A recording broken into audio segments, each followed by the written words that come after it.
जय जय श्री राधे। जय जगन्नाथ।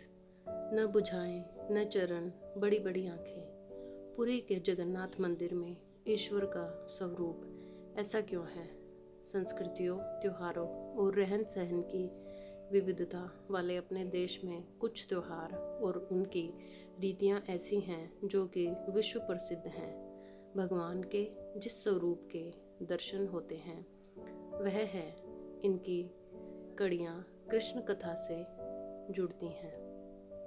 एक दिन श्री कृष्ण की दो पत्नियां सत्यभामा और जामवंती श्री कृष्ण की माँ रोहिणी से जिद करने लगी कि उन्हें कृष्ण बलराम की गोकुल, ब्रिज और वृंदावन वाली कथाएं सुननी हैं। जामवंती ने कहा कि यह सभी श्री कृष्ण के बचपन की कहानियाँ खूब कहते सुनते हैं।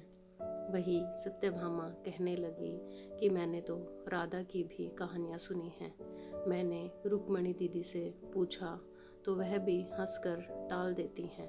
कोई हमें कुछ बताता ही नहीं है। ये सब सुनकर वासुदेव की पहली पत्नी और बलराम जी की माँ रोहिणी खूब हंसने लगी।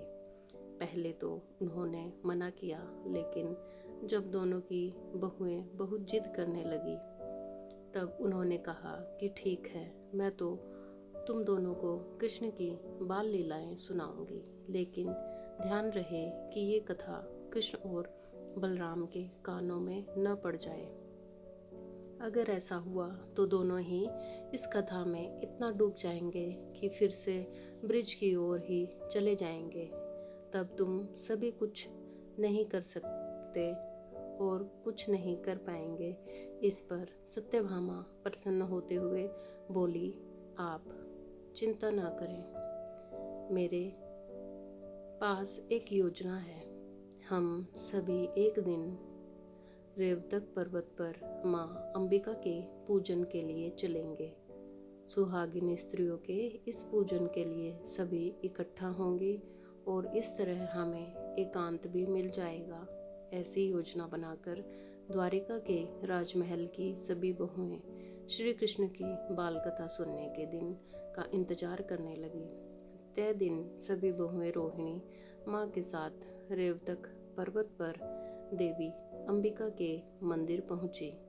यहाँ उन्होंने सुभद्रा को बाहर पहरे पर बिठा दिया और फिर सभी रोहिणी माँ से कथा सुनने लगी। देवी रोहिणी ने देवकी और वासुदेव के विवाह से कथा का आरंभ किया। कंस द्वारा आकाशवाणी को सुनने ऋषि की हत्या, नव दंपत्ति को कारागार में डालना और देवकी के 6 पुत्रों की हत्या की घटना सुनकर सभी भावुक हो गई। माता रोहिणी एक एक कर घटनाक्रम का वर्णन करती जा रही थी। फिर उन्होंने कृष्ण जन्म की कथा सुनाई। कहा कि एक काली रात में कान्हा ने बहन देवकी के गर्भ से जन्म लिया। इस दौरान वर्षा ऋतु का समय था और अपने पुत्र के प्राण बचाने के लिए स्वामी वासुदेव ने उफनती यमुना नदी को पार किया और कान्हा को गोकुल के पार पहुंचा दिया। तुम सबने दाऊ बलराम बलभद्र को मैं पहले ही गोकुल पहुंचा चुकी थी। कान्हा के गोकुल में पहुंचते ही सारी सृष्टि मुस्कुराने लगी। दिन बीतने लगे और बलभद्र कान्हा की शरारतें, अटखेलियां, नटखट लीलाओं में सारा ब्रिज खिलखिलाने लगा। उसने बालपन में ही कंस के भेजे राक्षसों का वध कर दिया। सटकासुर, पूतना, बकासुर, गजासुर सभी का उद्धार किया। माता रोहिणी कथा सुनाते जा रही थी और उनकी बहुएं इस कथा के सागर में डूबती जा रही थी। उधर द्वार पर खड़ी सुभद्रा का भी यही हाल था, क्योंकि यह सिर्फ कृष्ण और बलराम की ही कहानी कथा नहीं थी, बल्कि उसके भी बचपन की बात थी। सुभद्रा यह सब सुनते सुनते जड़वत हो गई। रोहिणी कथा सुनाती जा रही थी। कृष्ण जब मुरली बजाना शुरू करते तो गोपियाँ अपने काम धाम छोड़ देती थी। गायों के थन से खुद दूध झरने लगते, रसोई में दूध उफन कर बह जाते और चूल्हे पर रोटियां जल जाती। स्त्रियां श्रृंगार भूल जाती, काजल गाल पर लगा लेती, कुमकुम होठ पर मल लेती और ध्यान में बैठी गोपियां भी सुध भूल जाती। सबसे विचलित होती राधा, जो मुरली की तान सुनकर ही वन में दौड़ती चली जाती थी।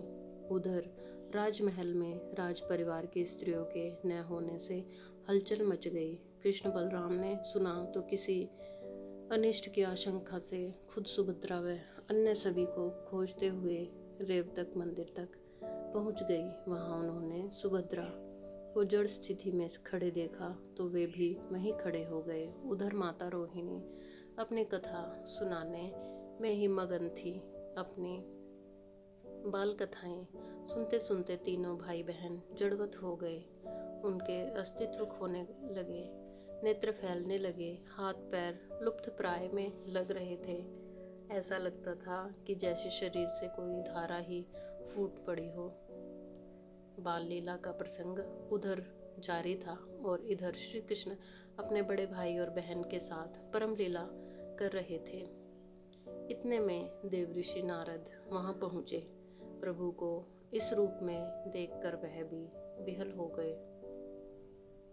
नारद मुनि के चेताने पर प्रभु अपने वास्तव में लौटे तो देवर्षि ने उनसे इसी स्वरूप में दर्शन की विनती की। कहने लगे कि प्रभु, मैंने जिस स्वरूप के दर्शन किए हैं, मैं चाहता हूँ कि धरती लोक में चिरकाल तक आपका इस स्वरूप में दर्शन हो। प्रभु ने कहा, देवर्षि, जैसा आपने कहा है वैसा ही होगा। कलिकाल में इसी रूप में नीलांचल क्षेत्र में अपना स्वरूप प्रकट करूँगा। आपने जिस बाल भाव वाले रूप में मुझे अंगहीन देखा है, तब मेरा वही विग्रह प्रकट होगा।